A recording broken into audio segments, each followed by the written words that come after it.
আজকে উলোবেড়িয়া ইলাদার পুকুরে good morning all friends.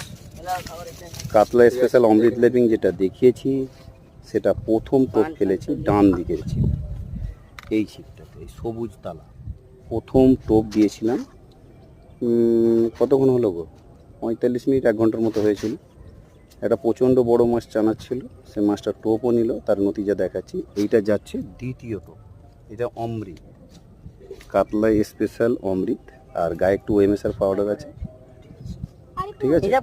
তো এবার তার নতিজা কি করলো অমৃত, এই পুকুরে বড় মাছ আছে, ভাসছে দেখা যাচ্ছে।